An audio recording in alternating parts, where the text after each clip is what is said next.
Bonjour. Alors aujourd'hui, j'ai décidé de faire des questions de révision avec vous là, pour faire réfléchir à différents concepts qu'on a vus.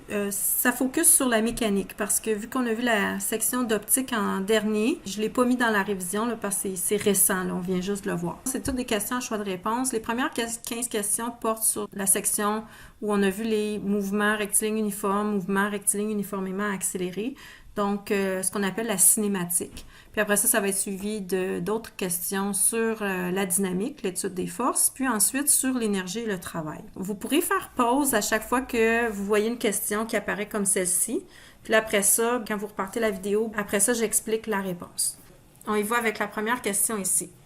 Prenez le temps de la lire. On demande qu'est-ce qui est représenté par le graphique qu'on voit. Ce qu'on voit, c'est la position en fonction du temps. Fait qu'il n'y a pas de chiffre, mais on pourrait imaginer qu'on a une valeur ici qui est fixe. Par exemple, ça pourrait être 10 mètres. Bien là, le chien se trouve toujours à la position 10 mètres. Fait que si on explique qu'est-ce que ça représente, bien c'est un chien qui ne bouge pas. OK? Donc ça, c'est la bonne réponse pour la question 1. Maintenant, la question 2 est très similaire, mais ce qui va changer, en fait, c'est le graphique, c'est plus position en fonction du temps, mais la vitesse en fonction du temps. Donc ici, on a un mouvement où le chien se déplace vers la gauche à vitesse constante. Comment on sait ça? Le fait que c'est négatif. Une vitesse négative, si ça se fait sur un axe des X, on suppose, là, ben on le voit sur l'image, donc l'axe des X pointe vers la droite. Mais une valeur négative indique que la vitesse est vers la gauche. Donc, il se déplace vers la gauche, puis la vitesse demeure la même en tout temps. Ça pourrait, supposons, être moins 2 mètres par seconde, donc ça reste stable. Fait que c'est une vitesse constante. À la question 3, on prend le même graphique de vitesse en fonction du temps, mais on demande ce mouvement-là, le graphique de la position en fonction du temps pourrait avoir l'air de quoi? Donc ici, on y va un peu par élimination. Ceux qui ne reflètent pas le mouvement qu'on voit, on peut les éliminer. Fait que prenez le temps d'y réfléchir. Alors la bonne réponse, c'est le B. Comment on sait cela? C'est qu'on a dit qu'on a une vitesse négative et constante. Donc, une vitesse qui est constante, c'est clairement pas un objet ou le chien qui bouge pas, OK? Parce qu'en A, par exemple, le chien bougerait pas, il serait à une position qui est fixe. Fait que ça marche pas. On pouvait éliminer le choix A puis le choix E parce que c'était des graphiques où la position est stable, donc il n'y a pas de vitesse. Maintenant, il restait le choix entre B, C et D, mais notre vitesse est négative. La vitesse qui est négative, ça veut dire que ça se déplace vers la gauche. Ça, c'est une façon de l'interpréter. Fait qu'on pourrait dire, OK, ben, par exemple, dans le graphique B, ben, si il est à une position positive puis il s'en va vers le zéro, effectivement, il s'en va vers la gauche. Puis après ça, il s'en va vers les valeurs négatives de plus en plus élevées. Tandis que dans les graphiques C et D, c'est l'inverse. Il se déplace vers la droite. Une façon de répondre un peu plus mathématique, ça aurait été de dire que si la vitesse est négative ici, la vitesse, c'est la pente du graphique de la position en fonction du temps. Donc, une vitesse négative veut dire une pente négative. Une pente négative, c'est une pente descendante. Donc là, automatiquement, ça exclut les options C et D, fait qu'on nous reste la B. Maintenant, à la question 4, on change de fonction pour la vitesse en fonction du temps, puis on demande quelle option décrit correctement le mouvement du chien. Donc ici, on a un chien qui accélère vers la droite. Comment on sait qu'il y a accélération? Il y a deux choses qu'on peut se dire. Premièrement, c'est que la vitesse n'est pas constante. On voit ici qu'elle change. Donc, nécessairement, si une vitesse change, c'est causé par une accélération. Aussi, on sait que l'accélération, c'est reflété par la pente d'un graphique de la vitesse en fonction du temps. Donc ici, on a une pente qui n'est pas zéro. Autrement dit, on a une accélération qui n'est pas zéro. OK? En fait, c'est une accélération qui serait positive, donc qui pointe vers la droite. Alors ici, on dit le chien accélère vers la droite. Maintenant, on reprend une question similaire qu'on a faite à la question 3. On a le graphique de la vitesse en fonction du temps et on demande quel graphique de la position en fonction du temps pourrait être refléter le même mouvement.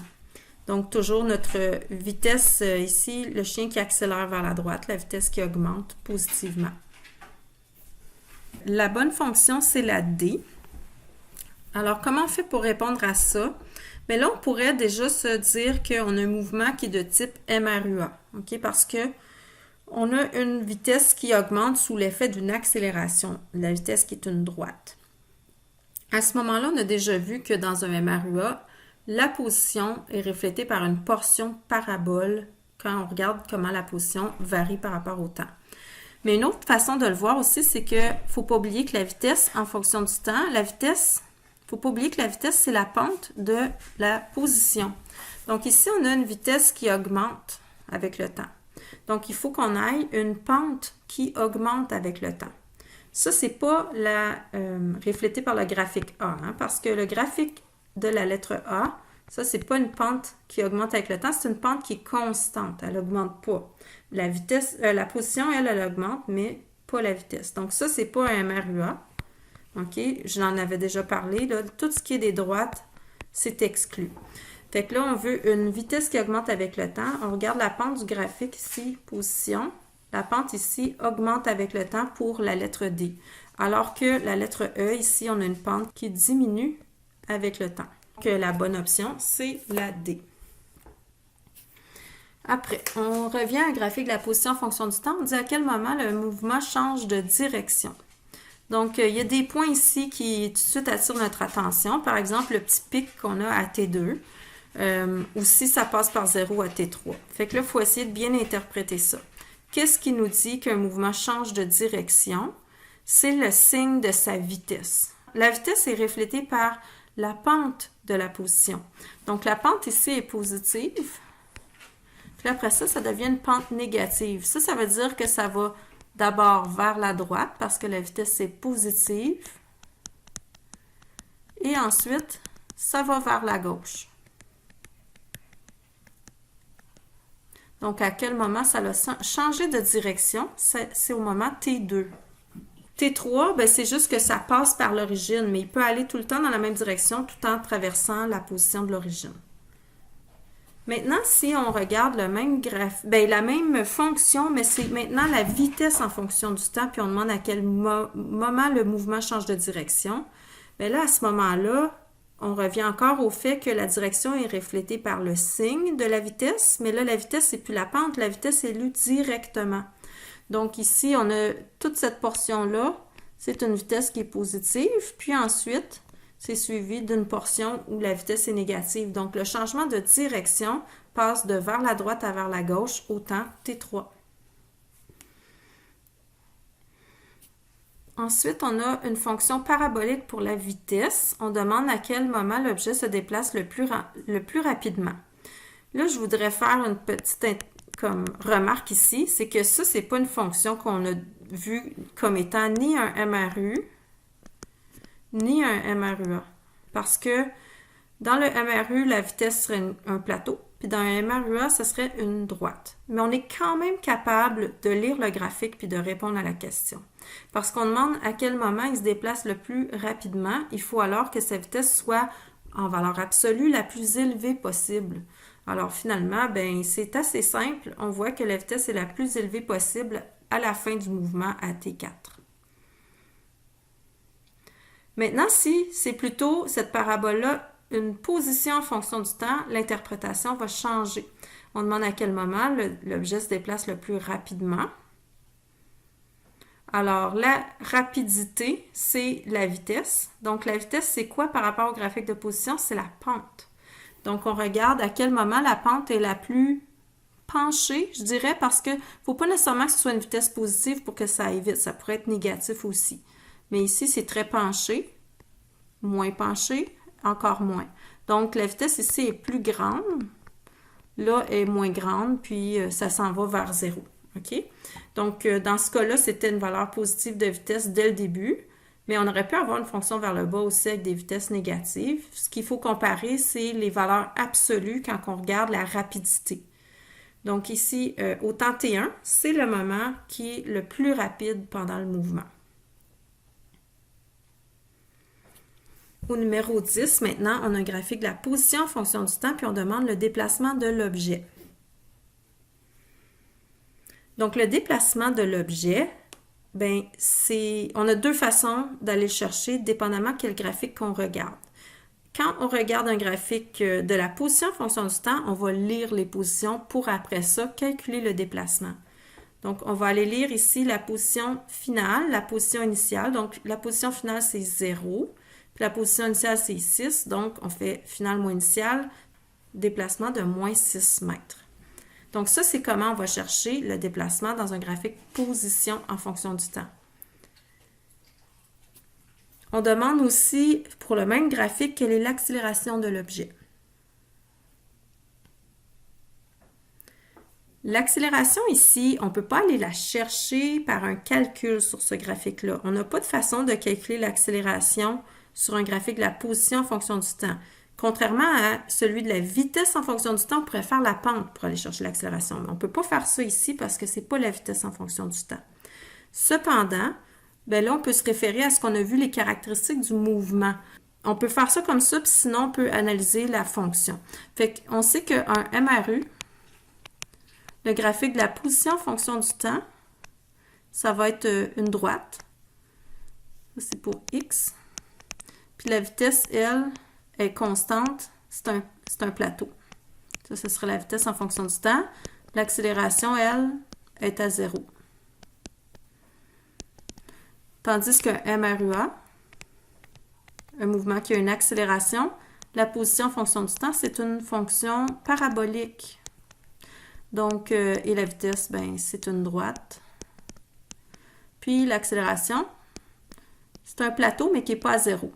Donc là, quand on voit ces caractéristiques-là, clairement, ici, on a un mouvement rectiligne uniforme. Bien, ça répond à la question parce qu'il n'y a pas d'accélération dans un mouvement rectiligne uniforme. L'autre façon de le raisonner, c'est qu'on peut voir ici que la pente, c'est égal à la vitesse. La pente de la position en fonction du temps, c'est la vitesse. Bien, si c'est le cas, on a une pente ici qui est constante, donc une vitesse qui est constante. Une vitesse constante, ça veut dire qu'il n'y a pas d'accélération. Toujours le même graphique, position en fonction du temps. Maintenant, on demande c'est quoi la vitesse de l'objet à la première seconde. Donc là, autant une seconde, on veut la vitesse. On ne peut pas aller la lire. Si on va lire ici la valeur, c'est la position, c'est pas la vitesse. Comment on va aller chercher la vitesse? On a dit c'est la pente dans ce graphique-là. Donc là, ce qu'il s'agit de faire, c'est d'utiliser une paire de points pour aller calculer la pente. Ici, je l'ai fait avec les points au tout début puis à la fin. Donc, j'ai pris ici la position finale. La valeur Y finale, c'est 0. Je parle ici de l'axe Y. Moins la valeur initiale sur l'axe Y qui est 6. Puis là, on divise par la valeur sur l'axe des X finale de 3, moins la valeur sur l'axe des X initiale qui est 0. Alors ici, on se retrouve avec moins 6 sur 3, moins 2. Puis c'est des mètres par seconde, c'est une vitesse. Ici, on a divisé les mètres par les secondes, les Y sur les X. Ensuite, à la question 13, on a le même type de fonction, mais c'est maintenant devenu la vitesse en fonction du temps, puis on nous demande le déplacement de l'objet. Donc là, on ne peut pas aller lire la position initiale et finale. Qu'est-ce qu'on va faire à ce moment-là?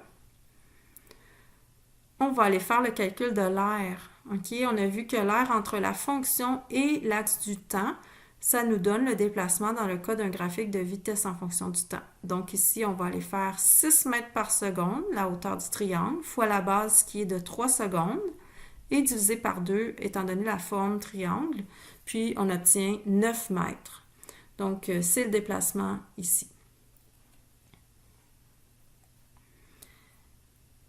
Toujours la même fonction, vitesse en fonction du temps. Maintenant, on demande l'accélération de l'objet.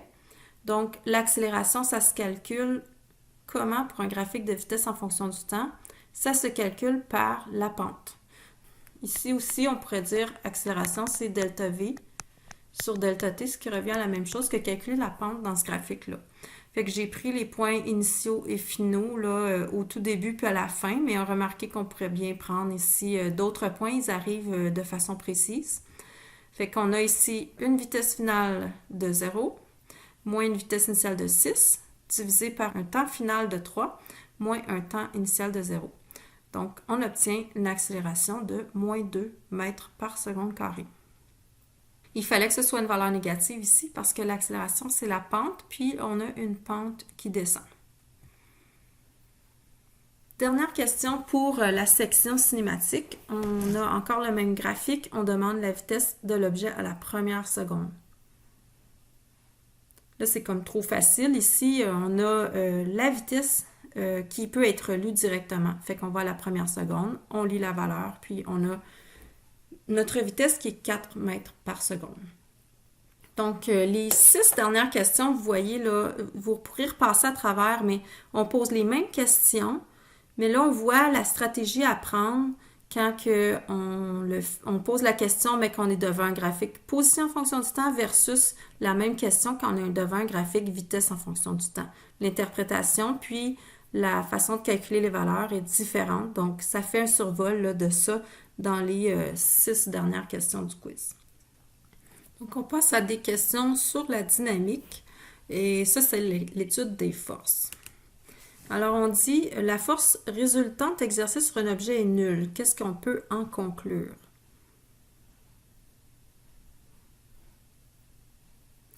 L'objet, donc, subit une force nulle. Ça veut dire, soit il n'y a aucune force qui agisse dessus, ou toutes les forces s'annulent. À ce moment-là, on sait qu'il n'y aura pas d'accélération. Mais s'il n'y a pas d'accélération, ça peut quand même avoir une vitesse qui est constante et ne pas accélérer. Donc, ce qu'on sait, c'est que l'accélération de l'objet est nulle. On ne peut pas dire les autres affirmations. Il est impossible d'affirmer hors de tout doute que l'objet est au repos. Il pourrait aller à vitesse constante. Mais même chose aussi, contraire à B, on ne peut pas dire que l'objet se déplace en ligne droite à vitesse constante. Il pourrait être au repos. Puis on ne peut pas dire qu'il se déplace de moins en moins vite parce que là, il y aurait une accélération, ce qui voudrait dire qu'il y a une force résultante qui est non nulle.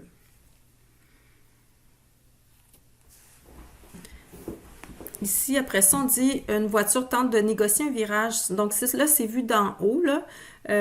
Puis la chaussée est couverte de glace. On demande s'il n'y avait pas de frottement, là, ce serait quoi le mouvement, comme la trajectoire qui serait le mouvement de la voiture. Donc, le frottement, il faut savoir que c'est la force qui va retenir la voiture sur la route, bien sûr. Quand c'est glissant, la voiture ne restera pas sur la route. Donc, pour répondre à cette question-là, il faut penser à la première loi de Newton. Le mouvement naturel des objets, lorsqu'il n'y a pas de force qui agisse dessus, c'est de continuer en mouvement rectiligne uniforme, donc à vitesse constante. Donc, la bonne trajectoire, ça serait la C. Ici, vous allez avoir besoin un petit peu de, probablement, une calculatrice. Là, on a un avion de 300 000 kg qui est sur le point de décoller, donc qui part d'une vitesse de 0. On dit, chacun des 4 moteurs fait une force de 30 000 newtons, donc quelle est l'accélération de l'avion? Si vous faites le calcul ici, ce qu'il faut savoir, c'est que les 4 forces de moteur vont agir toutes dans la même direction. Puis ce sont des vecteurs, mais s'ils agissent dans la même direction, on va tous pouvoir les accumuler. Tu sais, si on fait une addition graphique là, de 4 vecteurs de force dans la même direction, la résultante va avoir 4 fois la longueur. Fait qu'on peut simplement multiplier le 30 000 par 4 pour obtenir la force totale. Fait que ça nous fait 120 000 newtons. Puis on sait que la force totale, dans une direction, ici on pourrait dire en X, égale la masse de l'avion fois l'accélération, la composante en X. Donc on a 4 divisé par la masse de 300 000, puis on obtient ici une accélération de 0,4 mètres par seconde carrée.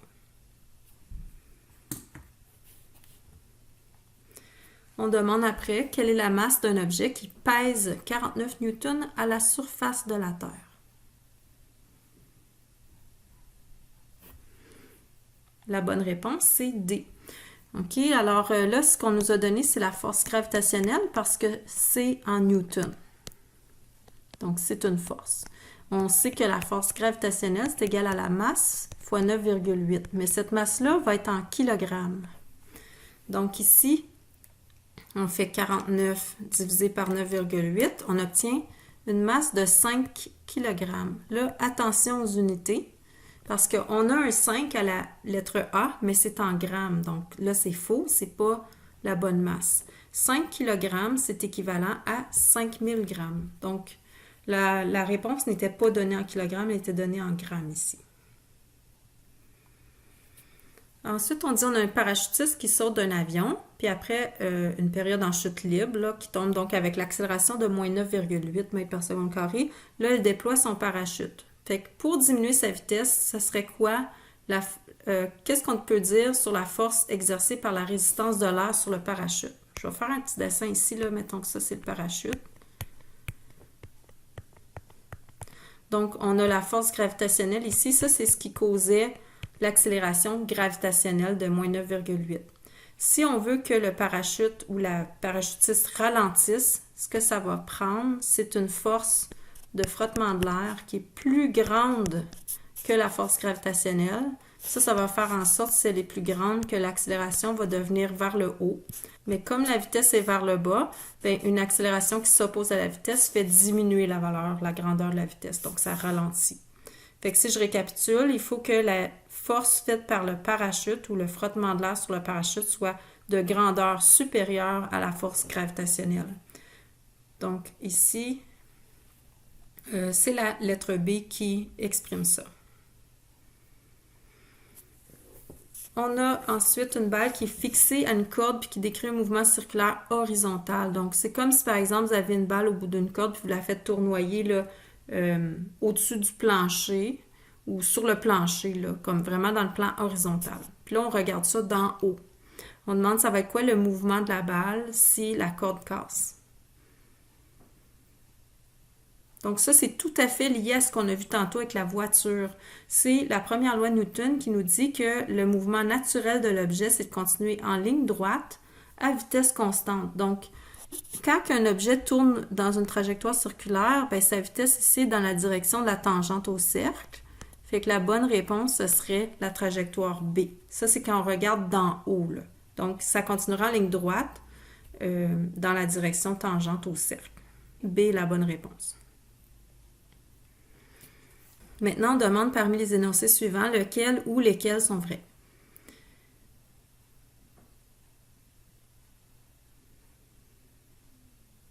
Il n'y a qu'une seule réponse qui est vraie, c'est la A. Les deux forces d'une paire action-réaction ont toujours la même grandeur. Par exemple, si on prend ici la Lune, on va la dessiner comme ça, la Lune, puis là on a la Terre. Elles s'attirent l'une vers l'autre avec une force gravitationnelle de grandeur égale. Elles ont, ces forces-là, une direction opposée, donc c'est pas la même orientation, ça c'est pas vrai. B. Les effets des deux forces d'une paire action-réaction s'annulent entre elles. Ça c'est faux parce que quand on regarde si des forces s'annulent entre elles, il faut qu'elles agissent sur le même objet. Là, elles agissent sur deux objets différents.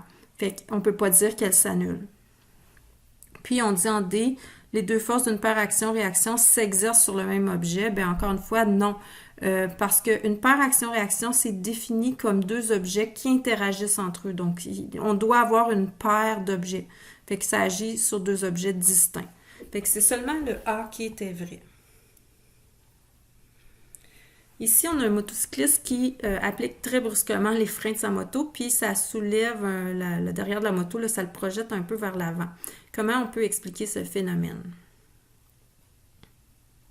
Le motocycliste, il avait déjà une vitesse, puis pour qu'il continue à vitesse constante, en fait, on sait d'après la première loi de Newton qu'il n'y a pas besoin d'avoir une force qui agisse sur lui. C'est son mouvement naturel de continuer à vitesse constante. Fait en fait, c'est B qui est la bonne réponse. On dit lorsque la moto freine, le motocycliste a tendance à conserver la même vitesse qu'auparavant à cause de son inertie. On l'avait vu dans d'autres exemples, par exemple, si on a un mannequin là, dans une voiture qui n'est pas attaché par la ceinture, si la voiture freine brusquement, le mannequin, lui, continue à vitesse constante parce qu'il n'y a pas de force qui agisse sur lui, à moins que là, à un moment donné, il frappe quelque chose. En C, on va quand même examiner, là, on dit lorsque la moto freine, la force normale exercée par le sol augmente, ce qui a pour effet de soulever la moto du sol.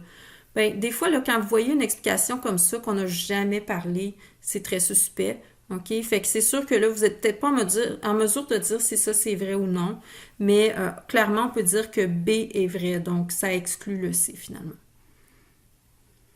On va faire quelques vrais ou faux. Donc, si on lance une balle dans les airs, là, la balle est libre dans les airs. La force d'attraction sur la balle par la Terre est de même grandeur que la force d'attraction exercée sur la Terre par la balle. Est-ce que c'est vrai ou faux? Donc, c'est vrai. OK, c'est encore une fois la paire de force action-réaction. La balle est attirée vers la Terre est attirée vers la balle aussi. Ils ne sont pas obligés de se toucher. Pensez à la Lune puis la Terre tantôt. Ils ne sont pas en contact, mais on a une paire action-réaction. La force de gravité est présente dès qu'on a deux objets qui ont des masses. Mais bien sûr, là, la force que la balle fait sur la Terre, c'est extrêmement négligeable. Donc, ça ne va pas affecter la Terre, le mouvement de la Terre. Par contre, Bien, pour la balle, la force que la Terre fait sur elle, qui est de même grandeur, bien, à cause que la balle a moins d'inertie, c'est beaucoup plus significatif pour elle. Donc, elle va être affectée par la présence de la Terre, puis elle va être attirée vers elle de façon significative, ce qui fait qu'elle va chuter. Maintenant on dit, est-ce que c'est vrai ou faux? Sur la Lune, votre poids est le même. Donc là, il faut bien distinguer la notion de poids et la masse. Donc, c'est faux de dire que le poids est le même. Le poids, c'est la force gravitationnelle. La masse, elle, va être la même partout, là, qu'on se trouve sur n'importe quelle planète. C'est la quantité d'atomes qui va dicter la masse là, en kilogrammes. Le poids, lui, la force gravitationnelle, il est dicté par la grosseur ou la masse de la planète avec laquelle votre corps interagit. Donc, dépendamment de la grosseur de la planète, ou ici le satellite, la Lune, bien, ça va affecter la grandeur de votre poids. Donc, c'est faux. Maintenant, on dit la grandeur de la force normale exercée sur un objet est toujours égale à la grandeur du poids de cet objet. Donc, ça, vous devriez savoir que c'est faux. Par exemple, on va faire des exemples ici. Si je pose un objet, une boîte sur une table, puis qui est juste posé comme ça sur une surface horizontale, oui, dans un cas comme ça, la normale serait égale au poids.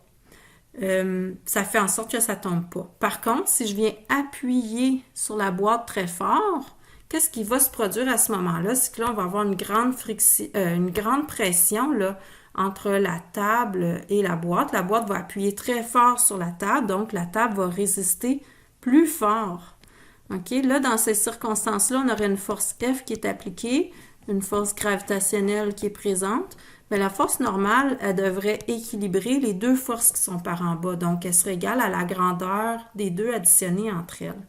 Il y a aussi des cas où est-ce qu'on a une situation où est-ce que, par exemple, un objet est sur une surface inclinée. La force gravitationnelle, elle va être verticale et vers le bas. Mais la force normale, elle, est perpendiculaire à la surface. Fait que dans ce cas-là, elle n'équilibre que la portion ici, F gravitationnelle en Y, la composante Y de la gravité. Fait qu'elle n'est pas égale à la grandeur de la force gravitationnelle. Fait que c'est juste des exemples ici pour vous montrer que c'est pas toujours le cas. OK, notre dernière petite série de questions porte sur le travail et l'énergie. Donc, dernière section qu'on a vue de mécanique. Alors, on commence ici avec une question où est-ce qu'on parle d'une grue qui soulève une charge, donc ça veut dire simplement ici comme une grosse boîte, là, quelque chose de lourd, de 500 kg. Ça soulève à vitesse constante sur une hauteur de 4 mètres et on demande laquelle des affirmations suivantes est vraie. Il faut se rappeler que le travail fait par une force constante, ici la grue va effectuer une force constante parce que la vitesse est constante. Là, c'est la force fois le cosinus de l'angle entre la force et le déplacement, puis on multiplie par le déplacement en mètres. Donc, si on veut calculer le travail, on va ici obtenir la réponse ici qui est en C. Je le fais avec vous, là.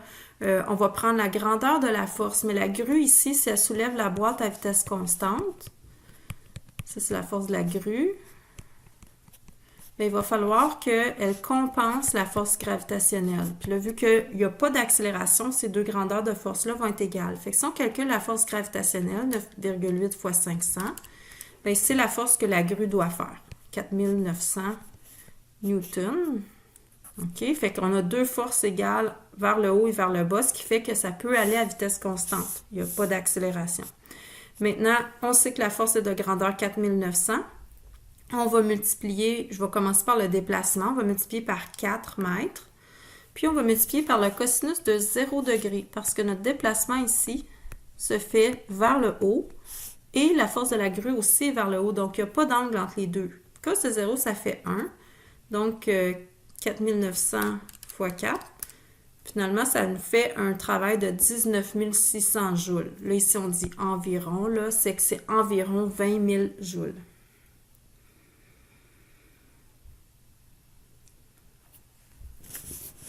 Maintenant, on dit Léo doit déplacer sa valise sur une distance de 20 mètres et il la tire avec une force de 75 newtons et un angle de 60 degrés. Quel travail devra-t-il accomplir? Donc, c'est une question un petit peu similaire, mais là, la force faite par Léo est orientée comme ceci à 60 degrés au-dessus de l'horizontale. Donc, même formule pour le calcul, là, je la réécrirai pas, mais on a la grandeur de la force, elle est donnée, c'est 75 newtons, puis on va multiplier ça par le cos de 60 degrés, qui est l'angle entre la direction du déplacement vers la droite, dans mon dessin, là, et la force de Léo. Puis là, on multiplie par le déplacement en mètres, fois 20. Fait qu'on a ici un travail de 750 joules.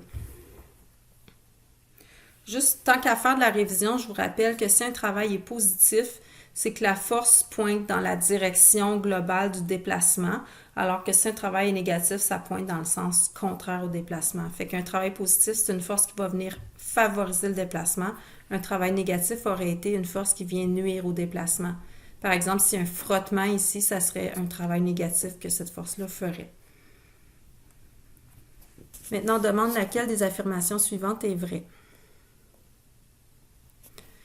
Alors, la bonne affirmation, c'est C. On va y aller quand même en analysant les trois affirmations. Là, la force que fait un ressort se calcule comme une demi-K delta X carré. Il ne faut pas confondre la force et l'énergie, le travail. La force, ça, c'est une valeur en newton. Ça ne peut pas être calculé de la même façon qu'une énergie. Ça, c'est la formule pour énergie potentielle élastique ou travail fait par un ressort. C'est la même formule, mais les deux, dans le fond, ça donne des joules.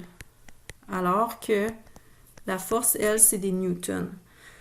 La force faite par un ressort, je vous rappelle, là, la relation s'appelle la loi de Hooke, ou on appelle ça la force élastique. C'est la constante de rappel du ressort fois la valeur absolue là, de l'allongement ou de la compression qu'on appelle, on utilise le symbole delta X et ça doit être en mètres. En B, on dit la constante de rappel d'un ressort dépend de la force appliquée.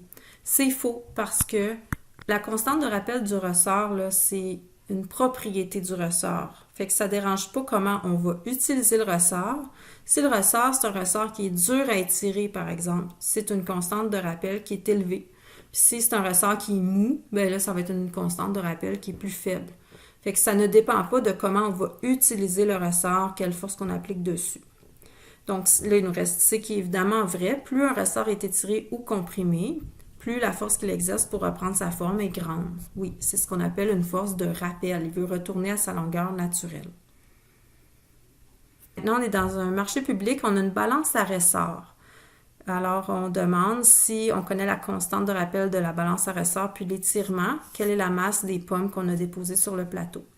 Rappelez-vous le laboratoire qu'on a fait sur le ressort. Dans le laboratoire, on déposait des masses sur un plateau, puis on avait dit que si la force gravitationnelle s'exerce vers le bas, qu'est-ce qui maintenait à l'équilibre le plateau? C'est la force élastique du ressort. Puis comme c'était stabilisé, il n'y a pas d'accélération, ça voulait dire que ces deux forces-là étaient de grandeur égale. Donc la force élastique est égale à la force gravitationnelle. Alors, partant de ça, on va pouvoir démontrer que la masse ici des pommes, c'est 3,1 kg.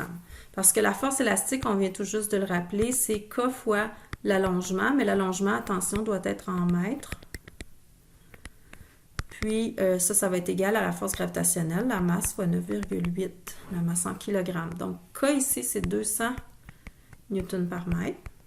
Fait qu'on multiplie ça par l'allongement en mètres. 15 cm, c'est 0,15 mètres. Là, il va nous rester des newtons à gauche, donc c'est bon parce que c'est égal à une force gravitationnelle, ça c'est en newtons. Fait que c'est égal à ma masse fois 9,8. Alors, mon calcul, ça va être 200 fois 0,15 divisé par 9,8 et j'obtiens 3,06 kg, ce qu'on a arrondi ici à 3,1, mais c'est la réponse la plus proche, là. Maintenant, on regarde le mouvement de balancement d'un pendule.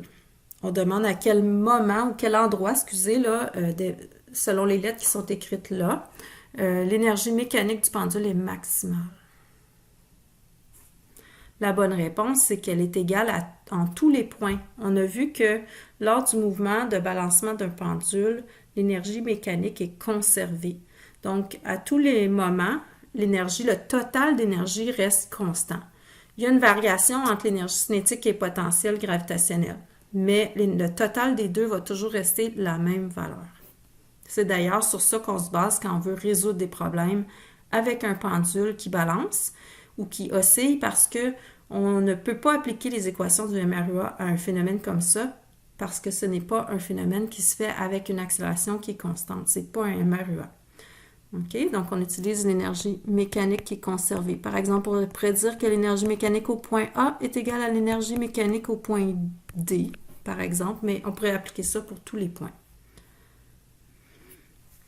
Maintenant, on a une plongeuse de 55 kg qui se trouve sur le tremplin de 3 mètres. On demande ça va être quoi son énergie cinétique quand elle va toucher l'eau. Alors, l'énergie cinétique, là, déjà, là, ça devrait être en joules ou peut-être kilojoules. Kilo, je vous rappelle, c'est des milliers là, de joules. Certainement pas en mètres par seconde. Ça, c'est une vitesse. OK? Donc, quelle va être l'énergie cinétique? Bien, pour la plongeuse, on va partir d'en haut ici. Son énergie mécanique initiale, ça va être l'énergie potentielle gravitationnelle parce qu'elle n'aura pas encore de vitesse.